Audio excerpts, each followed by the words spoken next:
ಉತ್ತರ ಕರ್ನಾಟಕ ನ್ಯೂಸ್, ಇದು ಕನ್ನಡದ ಉಸಿರು.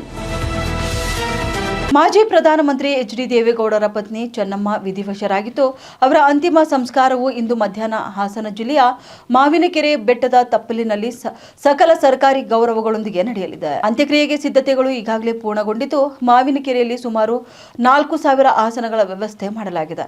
ಇದಕ್ಕಾಗಿ ಮೈಸೂರಿನಿಂದ ಕುರ್ಚಿಗಳನ್ನು ತರಿಸಲಾಗಿದ್ದು, ಶಾಮಿಯಾನ ಹಾಗೂ ವಿದ್ಯುತ್ ವ್ಯವಸ್ಥೆಯನ್ನು ಕೂಡ ಕಲ್ಪಿಸಲಾಗಿದೆ.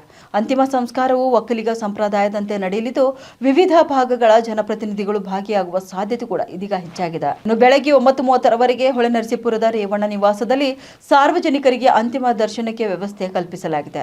ನಂತರ ಪಾರ್ಥಿವ ಶರೀರದ ಅಂತಿಮ ಯಾತ್ರೆಗೆ ಮಾವಿನಕೆರೆಗೆ ಸಾಗಲಿದೆ.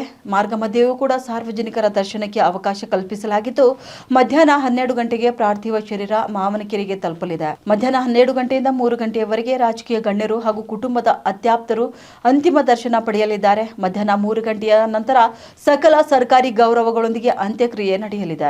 ಅಂತ್ಯಕ್ರಿಯೆಯಲ್ಲಿ ಪ್ರಮುಖ ಬಿಜೆಪಿ ನಾಯಕರು ಭಾಗಿಯಾಗಲಿದ್ದಾರೆ. ಕೇಂದ್ರ ಸಚಿವರಾದ ಪ್ರಹ್ಲಾದ್ ಜೋಶಿ, ವಿ ಸೋಮಣ್ಣ, ಶಿವರಾಜ್ ಸಿಂಗ್ ಚೌಹಾಣ್, ಮನೋಹರ್ ಲಾಲ್ ಖಟ್ಟರ್, ವಿಪಕ್ಷ ನಾಯಕರಾದ ಆರ್ ಅಶೋಕ್, ಛಲವಾದಿ ನಾರಾಯಣಸ್ವಾಮಿ, ಬಿಜೆಪಿ ರಾಜ್ಯಾಧ್ಯಕ್ಷ ವಿಜೇಂದ್ರ, ಸಂಸದ ರಾಘವೇಂದ್ರ ಭಾಗಿಯಾಗಲಿದ್ದಾರೆ.